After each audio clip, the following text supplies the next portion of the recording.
Nemesis. Noun. One that inflicts retribution or vengeance. A formidable and usually victorious rival or opponent. An act or effect of retribution. A source of harm or ruin. Nemesis.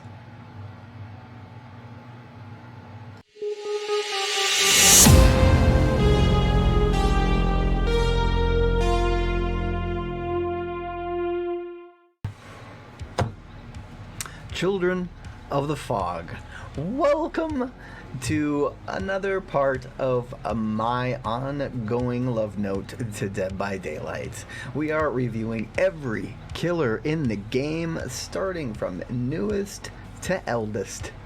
I like the elderly. That's just me, though. So today, we are going over the Nemesis, and we will be covering his perks, powers, add-ons, and then going over kind of a brief overview of how I feel he places in the game. Where is he strong? Where does he need help? Or does he need any help at all? So first, we're going to go over his perks. So we start out with Lethal Pursuer. Now this actually was kind of a controversial perk when it first came out. I haven't heard much about it since then, and I'm not sure, but what it does is you've been designed to track down and eliminate targets, and at the start of a trial, the auras of all survivors are revealed to you for 7, 8, and 9 seconds at rank 3. So this one is really interesting. But it's also problematic. So, at the beginning of a match, this is quite literally the most important part of the game, probably for any killer, right? Is to find someone, start a chase, get someone down, get your first hook. That's how it works. And mini games where that doesn't happen right away, you're gonna have to work real hard to catch up if you're not finding someone within about the first minute of the game. And that's the way the game works, especially once you get into playing versus some decent teams, good solos, things like that. People who know what they're doing, if you're not on top of someone right away and putting some pressure on the board, you're in trouble. So what this did is, at the beginning of the game, you can see everybody for 9 seconds at rank 3, which is what you would level it up to. Now that's great. You can start running towards people, you can see them as you're running towards them, and for 9 seconds you know where they are, and you have almost guaranteed yourself your first chase, and hopefully, with a little bit of luck, your first hook. Now, people didn't like this, but the problem is that after this perk is worthless for the entire rest of the game. You don't get any value whatsoever of it outside of basically your first hook, and that's if you are able to complete that chase, get that person down, and put them on a hook. And so is that worth a perk slot? In my opinion, no. If you want a standard I need to know where people are perk, eat barbecue or discordance, or there are a lot of different ways. I'm not a fan of perks that you cannot use the entire game, and this is one of them. I've used it, and you know what, it's helpful. It's helpful to start that first chase and get that first person on a hook, and that has value. It does. But does it have more value than a perk that you can use all game, like Pop or Sloppy Butcher or whatever your perk is that you would choose over it? I wouldn't use this perk myself. I've tried it out a little bit. It's cool, but then after the first 9 seconds of the game, you're playing with 3 perks.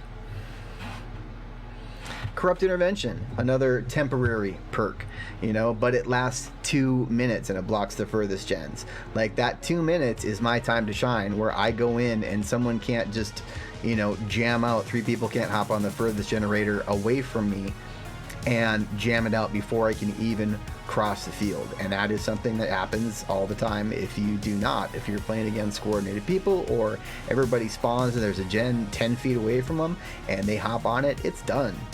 Like if you choose the wrong direction, it's done, and you may be 1 gen down, you may be 2 gens down, and I find that something like Corrupt Intervention is a vastly superior perk. It doesn't give me location information, but it stops that first gen from just evaporating off the map.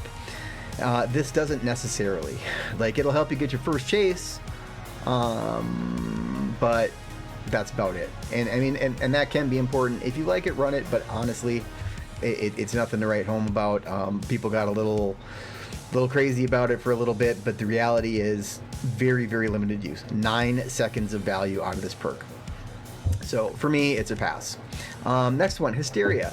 Like, there's a lot of Nemesis's kit that sort of plays around in some of his add-ons, and then we'll get to that as well, that work on, you know, either putting people in oblivious status or becoming undetectable. And I am working on some builds with him that kind of play with that and use like Trail of Torment and Dark Devotion and maybe Hysteria. But here's how Hysteria works. Like, you know how to brutalize one member of a team to cause a panic. Whenever a healthy survivor becomes injured by any means, all injured survivors suffer from the oblivious status for 20, and then I would imagine maybe this goes up to 30 seconds. I can't see the rank 3. I have the rank 3 on him, but it's fine.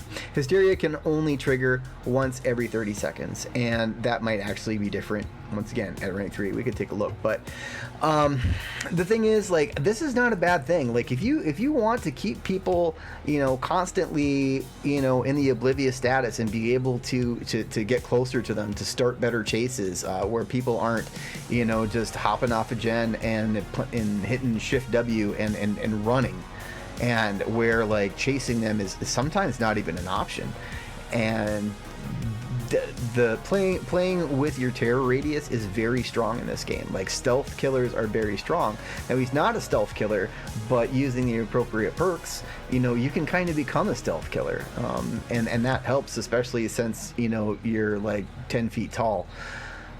Being able to get closer to someone before they recognize it and be able to get a first hit in drastically shortens chases, things like that. So I mean, like, this is something I'm going to play with, but I would definitely play around with this before I would commit to using Lethal Pursuer as an actual perk choice. Third and finally, Eruption. Any parasite provides you with the intelligence and awareness needed to set a trap. After kicking a generator, its aura is highlighted in yellow. Whenever a survivor enters the dying state, every affected generator explodes, losing 6, 7, and probably 8% worth of progress and starts to regress. Any survivor repairing a generator when it explodes will scream and suffer the incapacitated status effect for 12 seconds. And that probably goes up to 12, 13, 14, or 15, I would imagine. Eruption has a cooldown of 30 seconds. This sounds neat, but really, like, if you are going to spend your game running around and kicking every generator that you see, I think that you're going to run into problems. Like, if you're running Pop Goes the Weasel or something, and you're prioritizing gens and you have something to pick out, like what gen to run to, I think you can get some value in this. But if you're kicking every gen just to kick every gen because it's running, a lot of times that's a waste of time in this game. What happens is that the amount that they regress without something like Pop is very small. It is like 1/4 of the progress that one person can actively put on a gen. It regresses so very slowly, unless you have something like Ruin. Ruin regresses stuff like at 200%, and you wouldn't be able to kick a gen. You couldn't run this with Ruin. You couldn't run this, you know, with things like that because it's there. I don't think it's a great backup to it either. It's an interesting perk. They're trying to make other options for gen defense perks, but I don't think it works very well. The Twins had one that was sort of similar to it, called Oppression, where you kick one gen and it basically kicks multiple gens at once, and if someone's on one, you know, they scream and do stuff. it's hard to keep trying to make something have more variety when it just does one thing, regress gens. And the incapacitated status is interesting. Basically, as far as I understand it, it means that they cannot work on that generator until the incapacitated status is over, which can be helpful, honestly. But you're also having to dot the map with kick generators for this to be effective, and you could also probably be using your time better. You're going to kick gens as a killer, but whether or not this perk is going to pay off in any significant way is very questionable. You're once again you're better off going with a standard like Pop Goes the Weasel if you want to kick gens and get some decent regression, and that's kind of it. Like they're okay, they're interesting, but for me this is probably the most interesting perk here, and I might start trying to use it. But once again, you have to keep everybody injured, or at least a couple people injured, 2 to 3 people injured at any given time to make this worth. But you don't get any tracking on them, like you don't know where they are, like they're just oblivious off in the corner of the map working on a gen, and then the status effect ends and nothing happened. But if you've got people running around and people are being injured on a regular basis, and you're already ahead, you could get some value out of this, and maybe get some downs quicker than what you would have otherwise. But you're already ahead at that point. So it's hard to say if that has value, but there are things that I want to look into with him and try to find some fun builds to play with him. But now we'll jump into his power, the T-Virus. And so we're going to bring that on up. There we go. Like a virus that causes extreme mutations and can be transferred to others, heightens aggression and strength within the Nemesis. So special attack is Tentacle Strike. Press and hold the power button to charge an attack. Once charged, tap the attack button. Hitting a survivor with Tentacle Strike afflicts them with the contaminated status. They will show up having blue yuck all over them. And it increases your mutation rate. So we'll get more to that later. Most people understand how he works, but we'll still go over it. If the survivor is already contaminated, Tentacle Strike damages their health and increases your mutation rate as well. So you actually, like, so you have to hit them once to infect them. And then the next time you hit them, if you are still infected, if you hit them with your Tentacle Strike, it will be a ranged attack that will damage them from healthy to injured and from injured to down. So you can use this power, and in 3 tentacle swipes, you can take someone from healthy to infected to injured to down. So basically, you have to hit them 3 times. And this also charges up your power. So, and we'll get to what that actually does. Vaccine is found in supply crates and cures this contamination. Their availability is limited. After using a vaccine, the survivor's location is revealed by Killer Instinct. This is kind of interesting, but the problem kind of is that getting someone infected just allows them to be, hit twice with your tentacle to go down. There's no debuffs, there's no anything, you're not sick. You do make a little more noise, and you've got that sort of bluish junk all over you, and that sort of like helps you stand out a little bit, but it's not like you glow in the dark. Like, it's not, you have, like with the plague, which is an obvious, kind of parallel, all you've got to do is get a drop of your special brand of vomit on them, and they're coughing and wheezing, and also there's like kind of a green sort of smoky aura of vomity sickness that you can see above people that makes them easier to spot, and it also ultimately injures them. Now, you can vomit on them enough to injure them, or you can get a little bit on them and then let them deal with it while you go and put pressure on the rest of the map. It actually does something. Now, you can cleanse that one as well, but this one here does not have a lot of downsides. There really is no debuff. It just, you kind of have to have a warm-up hit to make someone infected, and then hit them again to actually injure them, and then hit them again with it to actually down them. And it is a ranged attack, so there are some good things to it, but it is really hinky to aim. And I don't think that I'm the only person that thinks that. I have seen many people talk about it. If you practice, I think that you could get decent with it, but honestly, I think that, you know, throwing a hatchet is way easier, or, you know, aiming something down with the Deathslinger is way easier. Like, and I don't know if it's how the animation works. I don't know if it's because you've got to charge it up first when people are like running around, and that can be tricky. You also, it feels like you slow down a little bit while you charge it up, and I think that's part of the problem too. It's not very fluid, and but once again, with most ranged attacks, you're going to do well if you get people in animation, if you get them at a pallet, as they are leaping a pallet, as they are, you know, vaulting a window. These are strong times to guarantee yourself a hit, and you want to try to make and take as much advantage of that as possible. So the mutation rate, this is kind of the key to the power, is your power expands as your mutation rate grows. At mutation rate 2, Tentacle Strike can destroy pallets and breakable walls, which is kind of handy, right? At mutation rate 3, Tentacle Strike's range and movement speed increase when it's fully charged. The T-Virus icon displays the current mutation rate. This is kind of... This is what sort of feels bad on Nemesis, right? Like, I like the idea, and it's Nemesis. Like, good lord, I mean, I was raised with this, but like, and not that you have to hit a whole bunch of times to get to mutation rate 2. You can also destroy your zombies, which is coming up, to get a little bit, or a little more of a bit, of a mutation rate to level up quicker.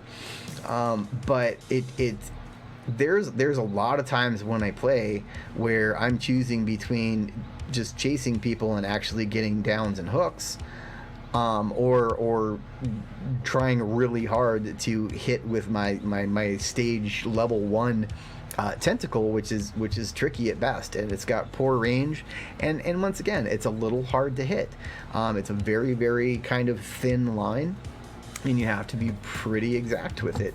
And once you are slowing down and bringing up your arm as this tentacle thing starts coming out of it, like, people are like all over the place dodging. It's very hard to hit unless they're locked into an animation over a pallet or through a window, and then they've already gotten through the window and you're just infecting them. You know, you might be injuring them, you know, if they are already infected, right? But still, like, it's a lot of work to actually make your power do what it's supposed to do, and a lot of times that feels bad. Like, by the time, like, you know, 2-3 gens are done and I'm maybe getting close to like level 3 and my mutation rate, like, I'm already in trouble. You know, like, I would like to have a power like, you know, all of the killers that came before this, that just starts at the beginning of the game and you play with it at the beginning of the game, right? And we'll cover that in more detail later. But special enemies. This was a first in Dead by Daylight. He's got lackeys. He's got minions. If a zombie hits a survivor, they inflict him with the contaminated effect, which is kind of nice, but they're also very slow and very dumb. Once in a while, you will end up catching somebody, and when it happens, it's hilarious, but it's not a lot, right? It doesn't happen a ton. If already contaminated, their health will be damaged. So they can down someone if they are contaminated and infected. They can injure someone if they are healthy and infected. And that's kind of cool. And once in a while it happens. Like, but it's nothing game changing. And frankly, that's good, because, like, I think that would be a little broken if they were super good. I think a lot of times when you're playing Nemesis, you don't really notice when they're wandering around and maybe pushing someone off a gen, and because that does happen. So I don't want to say that the zombies are absolutely worthless, but it's also not something that's super dangerous to them. The time when it comes the time like I have always found like that I've had the best luck with zombies is when they happen to randomly be wandering over at a loop that I have a survivor with, and I can kind of like, you know, like when you play the trapper, you set a trap and you can kind of, if you go one way, they go this way. If you go the other way, they go this way. And you can encourage them to head towards that area that you have trapped. It's the same thing. You kind of work at encouraging them to be in the direction that the zombie is coming, because if they're already injured and infected, you know what? The zombie can possibly down them. And sometimes like I've gotten you know, someone infected and injured, and then they get that sprint burst, and they get that sprint burst right into the zombie, and then they just drop, and it's hilarious, absolutely hilarious. But it happens so unoften that I mean, I think they're balanced. Like, I'm not saying buff zombies, but a lot of times it just feels like an afterthought that's just a little bit of flavor to the killer. And I think for the most part it is. But the key is zombies can be destroyed by the tentacle strike to increase your mutation rate, and survivors can destroy them with pallets. So they can kill the zombies, and then the zombies respawn, and at a decent rate. Honestly, it's not a terrible rate. There are add-ons to make it faster. But I think the key thing about zombies, especially early game, is that you kind of want to have them up. But honestly, if they're just wandering out in the middle of nowhere, whack them. Whack them with your tentacle, and it's going to level up your mutation rate. It's going to help you get to tier 3 with your tentacle faster, and that's going to be helpful. It's going to increase your speed as you're firing it up, and it's going to increase you know, its range as well. And those are both important, because it is kind of a difficult skill to hit, and the fact that it gives you those buffs to it is nice. The fact that you have to work half the game to get it there is not. But we will dive deeper into that. It's kind of an interesting power with a couple different aspects to it, but really the contamination just doesn't do enough, and then it takes a long time during the course of the game, unless you have people just swarming all over you, to contaminate them to level up your power to where it probably just should be around the beginning. Like, it's a gimmick, and it's not a very good one. The power itself, like ranged powers, inherently are not terrible. Like, you can do things that you wouldn't normally do with you know, let's say the trapper swinging his machete, but also we keep hitting these killers that need to have something different and increasingly complex, and it doesn't always play well into the game itself. Many of the games that I play with Nemesis, like a lot of times, like I'm M1 warrior, and I try to hit people when I can with my tentacle to level up as I can, and then knock down zombies with my tentacle until it gets halfway decent, or at least to where I'm able to break pallets and walls with it, because it's handy. It's not game breaking. It's not like he's the best killer because he can break, you know, with his snaky arm lash. No, it's okay. Like, it does a fine job. So, my friends, let's take a look at his add-ons, what they do, what's good, what's not, and we'll cover the basics. You know, once again, a lot of this follows the standard sort of moderately, slightly, considerably template that Dead by Daylight and Behavior kind of revolve around. Once again, I think that they could do better. I don't want to like mention it every video, but I think that Myers and the way that his add-ons changes completely how he plays should be kind of like the gold standard for all killers and all survivors for that matter, but that's a little different.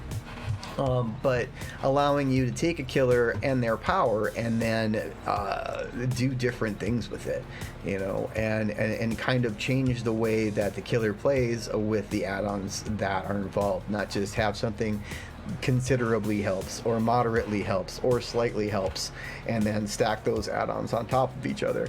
Now, he does have some interesting add-ons, and we will go over those and why they are interesting. But we'll start with the ultra rare first. Glass-like badge molded from the fog itself. It represents a corporation that pushed far beyond ethical and humane science. Survivors are inflicted with the exposed status effect for 30 seconds when using a vaccine. This is kind of interesting because while survivors aren't hard-pressed to go and cure themselves of the infection, and there is a limited amount of these containers on the map, and they can only be used once, to the best of my knowledge. I don't think they get refilled. Like, it's not like the plague where, you know, the fountains reset as you use them to use your power. So when someone does use this, they get the exposed status effect. So if they pull it out of one of those cases, right, the killer instinct pops up and you see where they are. Now, if they use that right away, then they also have the exposed status, but most of them don't. They hold on to it until they need it, like if they're in a chase, and you're about to come up with them and hit them with your tentacle, thus getting them down or thus injuring them. If they cleanse themselves in the middle of the chase, your tentacle no longer will injure them. It will just reinfect them, thus extending the chase. And so it's kind of problematic. Like it's why the infection is not since there are no downsides in game to being infected. They can just grab one of them and they can hold on to it as long as they want, and then they can, you know, kind of do an insta cleanse before you get them out with the tentacle. This is interesting because if they do that, if they cleanse like right at the beginning of your chase or whatever, they're exposed for 30 seconds, and regardless of their health state, they will go down to the ground. So this is not bad, but it's very, very situational. Most people aren't bothering to cleanse this in the first place, in my experience, because there are no real detrimental effects to your actual gameplay as a survivor. And if you are picking it up, you're picking it up to, you know, survive or extend a chase that you might get into later because you happen to be infected right now. So, I mean, it's nice, but once again, it's very situational as an ultra rare. The Shattered Star Badge is the symbol of hope for Raccoon City, utterly destroyed. Tremendously increases zombie movement speed for 60 seconds after a generator is repaired. This is not bad. It puts a little pep in the step. I've used this one. I've tried this one. So like when a gen pops, like, you know, like zombies, they start booking, you know, like they're significantly faster. I mean, they're not going to like chase down a survivor, but they are going to put more pressure on them if they are close to them. The other problem with this one, like, is that the zombies aren't super great in the first place, and if you're relying on powers that rely on generators being completed, which is what you want to stop, is never good. Like, it's I don't think it's a great great add-on, and honestly, like it shouldn't be an ultra rare, maybe a rare, hell, maybe even a green, just to make the zombies a little more key to your gameplay. And even when it does pop, it doesn't do a lot. Like, if they were out in the middle of nowhere, like picking their nose and wishing they were eating brains, like moving faster for 60 seconds after that is not going to do much. I mean, they might maybe push somebody off a gen, but all they got to do is just get, you know, pallet slam and be done with them. Like, it's not like they're a threat to down someone on their own, unless potatoes. But nonetheless, we'll move on. Broken recovery coin. A coin depicting a bird framed by a laurel wreath. It's broken in half. Removes one supply case from the trial. I mean, this is nice. This would probably be more important if more people actually bothered to cleanse the virus. Like, it's not necessary. It gives away their position, and you know, if they want to, they can. But they also don't have to. There's nothing that's pressuring them like the plague. You're injured, and if you want to not be injured by the vomit, you go and you cleanse, and you can keep doing that infinitely through the game if you so choose. I mean, if the game were to last that long. But here there is a limited amount of supply cases, and reducing that by 1 could be helpful if the contamination was actually something that people were actively wanting to get rid of. But since it's not, that isn't really a great add-on. Here we go. Depleted ink ribbon. Who will save them now? There's something about this ink ribbon being dry that energizes zombies, considerably decreases zombie respawn time, moderately increases zombie movement speed. When 5 generators are repaired, any destroyed zombies respawn in an exit area. So this is kind of interesting, and I would maybe play around with this a little bit. But so, like, you can chew up your zombies real fast with your tentacle, and that helps you level up your skill, and then they are going to respawn faster. It's going to moderately increase their movement speed, which is going to put more pressure on survivors when they happen to wander by in an area, and they do. Like, I don't want to say that they don't. They are supposedly, attracted by sound and things like the sound of generators and things like that. So this is not a bad add-on. It's a decent, very rare, and use it. Like, it's all good. Like, it's do I think it's game changing? No, but it is interesting that at the end of the game, like, you could kill off your zombies real quick and they're going to respawn inside an exit area. I don't know which exit area, but that could lead to maybe an interesting last minute down, but also maybe not. Jill's sandwich. It's tragically squished and dripping with blood from a recent battle. Despite that, it has a delicious aroma that can't be missed. Reveals a survivor's aura for 12 seconds after they unlock a supply case. Like, that's not bad. That's free information for an add-on. I think the problem is that since the virus itself doesn't have a lot of downsides to just running around with it, it is something that doesn't really happen all that often. I mean, like, are people going to cleanse the virus? Yes, but it's not like something like the plague where they need to, or they need to closer to the end of the game, or whatever the case may be. You can run around with this the entire game and never worry about cleansing it. Really. Like, I mean, or you can just, hang around and grab one of these antidote shots and just hold on to it until you use it. So, I mean, you get 12 seconds, but, you might be able to take advantage of that. But if people were, like, falling over each other to open the supply crates, this would probably be a decent add-on. Otherwise, like, I don't think it's great. I mean, probably deserves to be very rare, but honestly, just not going to get a ton of use out of it. So, NEA Parasite. A parasite used in the development of the Nemesis T-types. It's capable of hijacking its host's brain. When receiving the contamination effect, a survivor suffers from the oblivious status for 60 seconds. So this is stuff that I was mentioning earlier. Like, there are certain things here in Nemesis's kit that I'm going to start playing with, because I've not played a ton. Like, I haven't enjoyed his power, or the fact that you have to level it up to actually use it appropriately, and he feels a little on the weak side. Even with zombies roaming the place, and people are infected, and it should be terrifying, and it's not. But these are the things that I think that if you wanted to play him with, some slowdown perks, or some Pop Goes the Weasel, like, or whatever it is that you play, I think that playing with your terror radius and the oblivious status and the undetectable status are a super fun way to play this killer, and that's something I'm going to work at, because otherwise I kind of use just standard, like, stall builds and things like that. But I often require that playing the people that I end up playing as killers. So but trying to play some more fun builds and seeing how you can make things work together. Like, you can constantly either be undetectable or be putting people in the oblivious status, which is going to help you start chases. It's not necessarily going to help you find people, but if you're doing your regular gen patrols and things like that,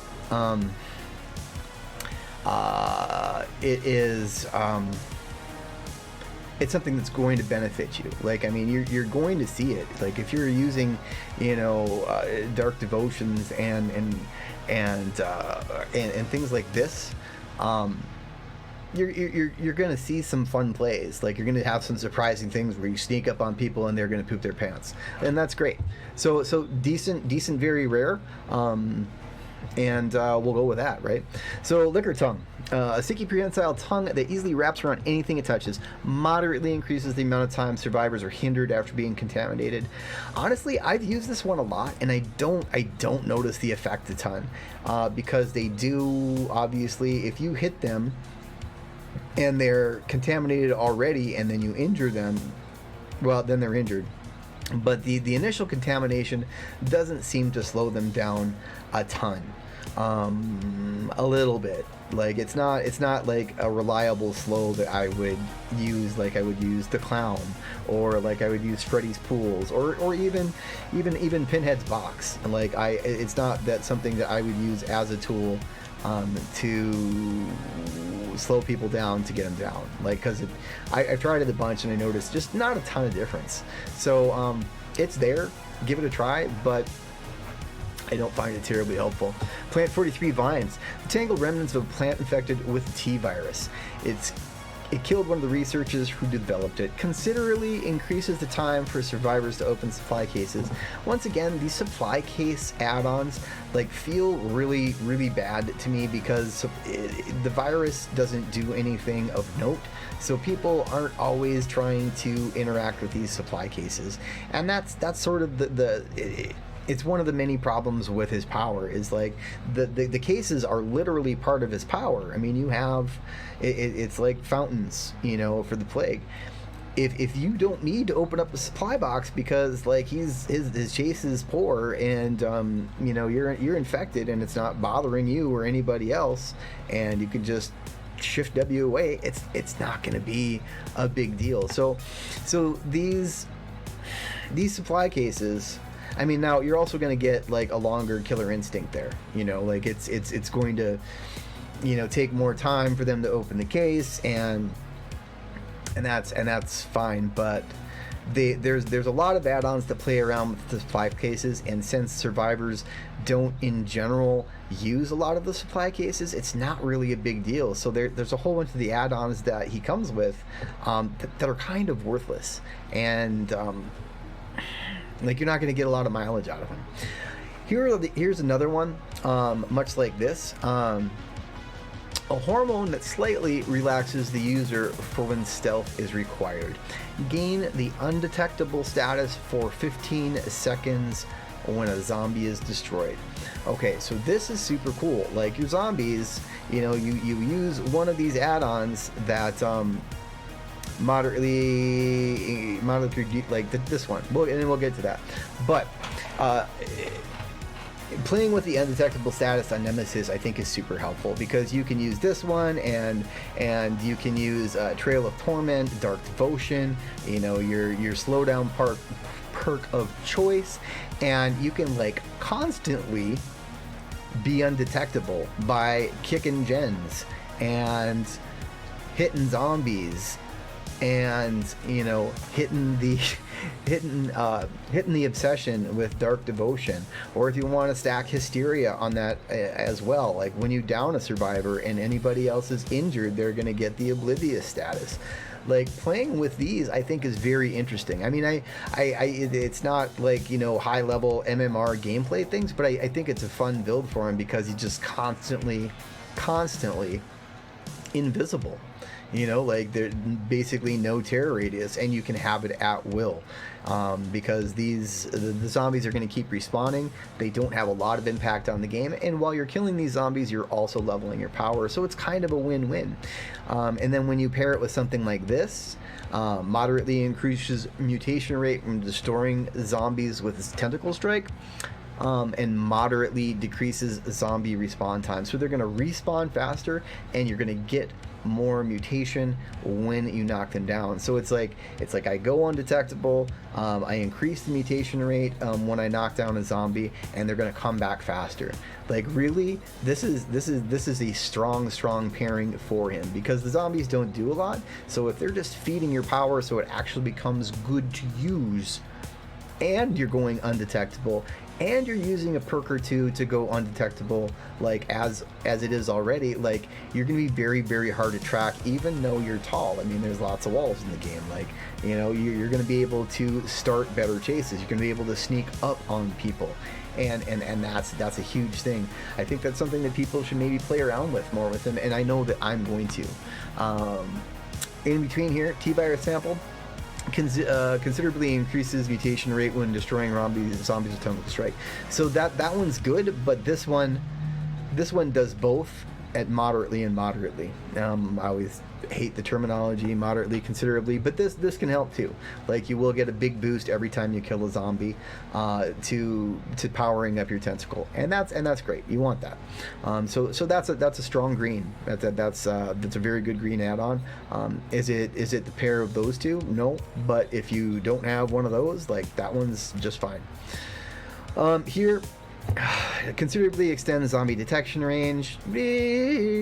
Considerably increases the length of killer instinct effect when survivors use the vaccine.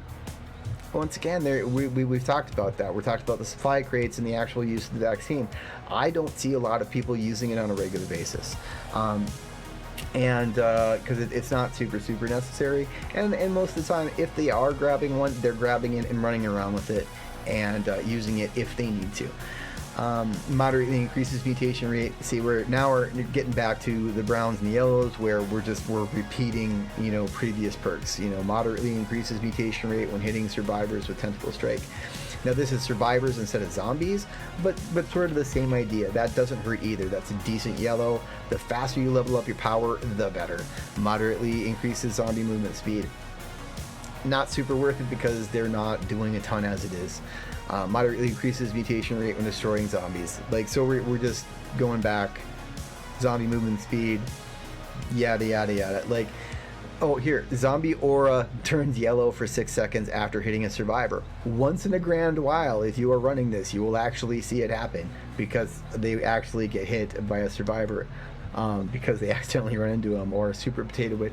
But honestly, in higher level play, or even just decent level play, like, no one's getting murked by the zombies, and so these are not terribly useful. But when starting out, I mean, like, if you're just leveling them up or just starting them out, like, they're okay. But really, here you're probably what you want to do is this undetectable status, along with increased mutation rate upon killing zombies, and then faster respawn time for the zombies. This is a nice combination, and they're green. Like, you're gonna get a decent amount of these, whereas something like this, not so much. And then you also aren't getting the undetectable status. Like, I honestly feel like this and this is stronger than this and this. When receiving the contamination effect, the survivor suffers from oblivious for 60 seconds. That's not bad, but once again, like, after they've received the contamination, they don't really have to cleanse it. They don't really have to do anything. They can just go off and do what they're doing. So, I mean, it's temporary. It's in a chase, which can be helpful. But if I just had a choice, I would, between the greens and the purples, I would run these two every time. But that's just me.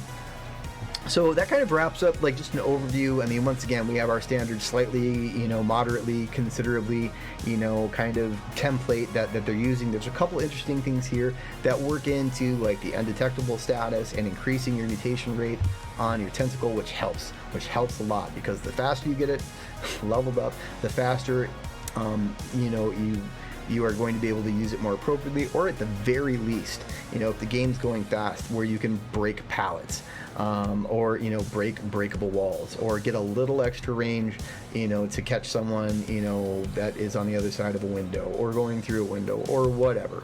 Like, it's really the key of the gameplay. Like, you need to level up his tentacle. It just sometimes doesn't feel like you're able to do it until sometime in mid-game, and then that might be too late. So that's kind of the add-ons in a nutshell. We're gonna just go over just an overview with some gameplay footage and just give you my final thoughts on Nemesis and where he kind of sits. So we'll be right back. So, my friends, is Nemesis the unrelenting, non-stop force of evil that he was in the Resident Evil games? Is he terror incarnate? Is he the best thing since sliced bread? And the sad answer is no. Like, I do want to put some more time into Nemesis, because I think that there's some interesting things that you can do, since a lot of his add-ons play with, well, not a lot, but a couple of his add-ons play with the undetectable status. Like, there's a really good example why your tentacle sometimes feels bad. Like, there's a lot of being able to just sprint burst away. She should have dropped that pallet. And I'm going to take the easy hit to get her injured and then proceed to try to get her down instead of messing it up with the tentacle strike, which is hard to hit. But overall, like, your kind of your win condition is leveling up your power while trying to get hooks and while trying to avoid your zombies that get in the way, right? Because they actually block your way. They can sometimes be annoying. But that's your win condition, is getting good pressure on the map, which you don't have a ton of, even though the zombies are kind of supposed to do that for you. They're kind of lackluster, but I understand that. Like, if the zombies were heat-seeking missiles of doom, they would have been nerfed long ago. Like, if they were just running around pushing people off gens constantly, like, honestly, they would have been toned down a ton. I think they're in a fine place for what they do. I wish they did more, but mostly you can use them to feed up your power, and that's really the best use of them. And then occasionally you're going to get a laugh kind of moment when you hit someone who is contaminated, and then they run headlong into a zombie and drop immediately. Once in a while it happens, and it's super funny. Once in a while they will get a hit for you while you're at a loop that they happen to be at, but other than that, the zombies are really a non-consequential part of the gameplay. It's all about getting people contaminated and just to level up your power, because otherwise your power is pretty worthless. The contamination itself is kind of worthless.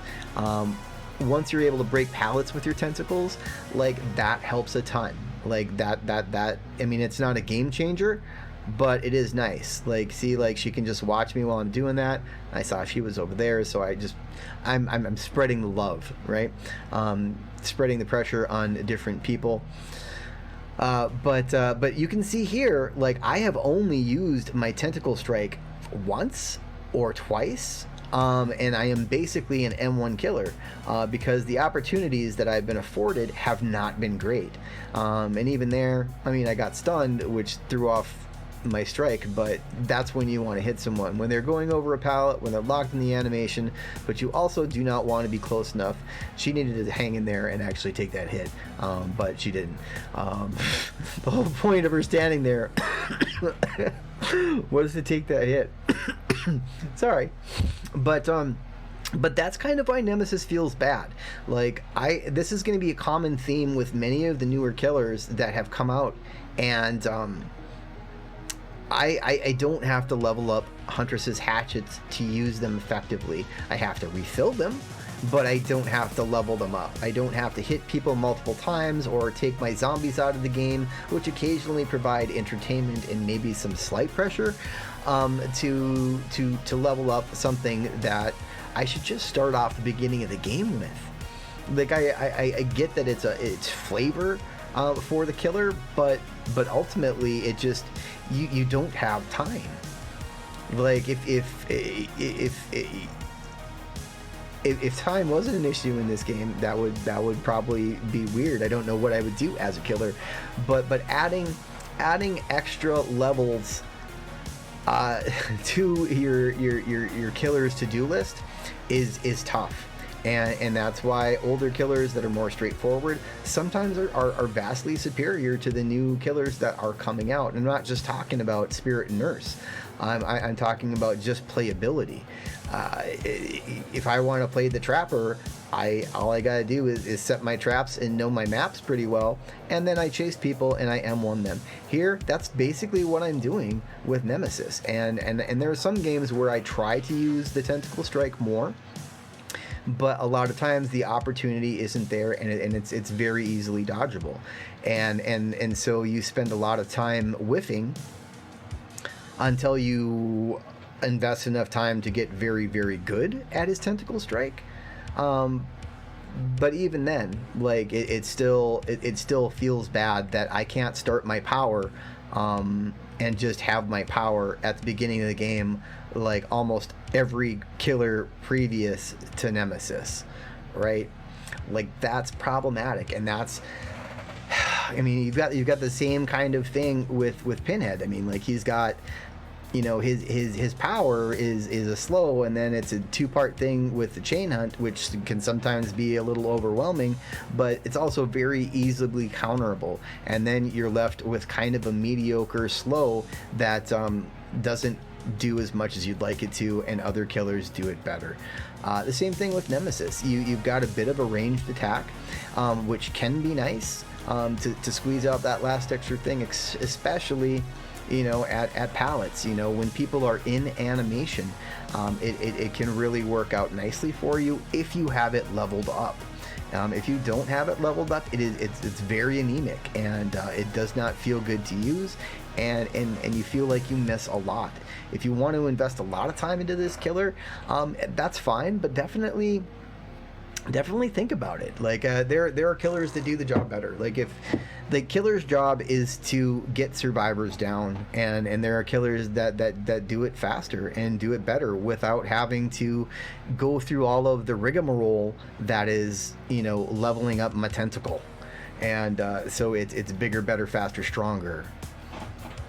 If I could make changes to him, I mean, I would either, one, I would remove the wind up to his tentacle, which might be controversial, but it would be easier to catch people off guard, especially early on, to level up your teeny weeny tentacle, and also allows you to, you know, kind of make more quick snap plays with it, and maybe get some more use out of it. Like obviously, like a killer who doesn't get a ton of benefit out of their power is not exactly the best killer, and Nemesis gets some value, but after they go ahead and level them up. See, like just ran past a zombie, like super easy. Like the zombie was almost in the way, but not close enough. Like that's they just, even when they're close, it's many times no cigar. But that's sort of the case with Nemesis, and I do want to try to play him some more. I would like to put some more hours into Nemesis, because I think that you can do some things simply because he does have a ranged attack. You can do some things that other killers can't do. It's just, for me, it's problematic that it's going to take you, you know, like half of the game to get it up to level 3 to where it actually feels good to use. Whereas if that just happened right away, that would be delightful.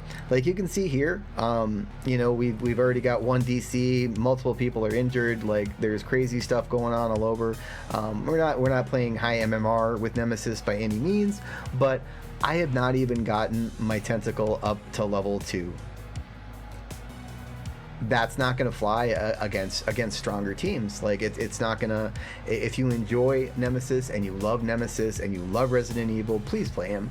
But I find that that his power doesn't really assist him a ton until you get it leveled up, and that takes time, and killers don't necessarily have time, especially once you start playing. See, I was right behind her. Still didn't hit her. Or did I hit her? Yeah, there I finally hit her. There I finally leveled. I didn't even level up to 2. And I think at that time I simply did it because I was like, you know, maybe I should finish leveling up my power. Against a team like this, it really wasn't necessary one way or the other. But so maybe it's not the best gameplay footage, but nonetheless, like I'm just one punch man. Like this is what I'm doing, and then if I can infect them, I do. But I would like to play some more Nemesis and really try to refine it, and then play off a lot of like the undetectable statuses and with some undetectable perks, and make him kind of like, you know, a sneaky tentacle monster that can do some damage from range.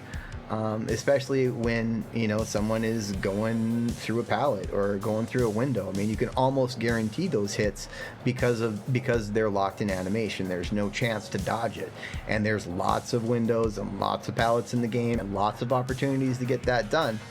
You may not always be in the right position. It does not go through walls, by the way. Like, that was just done out of frustration. It also doesn't hit through shorter walls either. It's really, well, it can't, like, there's some short walls. It's hard to say because, like, you don't know if it's actually the power that's missing or if it's the fact that the wall is stopping it. Sometimes I've hit people, you know, around short walled loops, but it's hard to tell whether it's the power or it's the loop. So, I mean, your mileage may vary.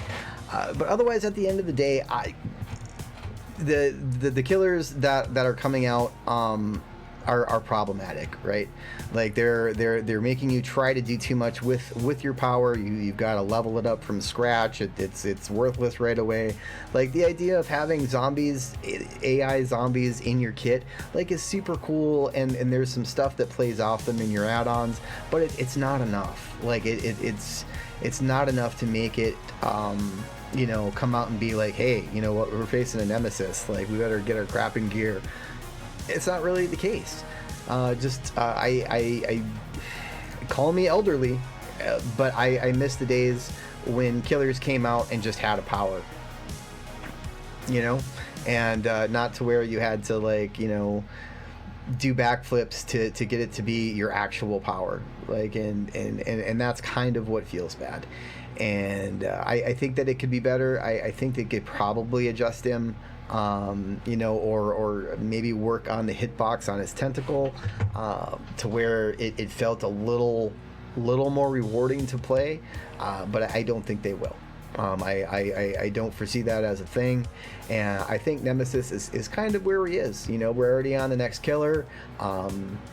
And if you want to play him, please do.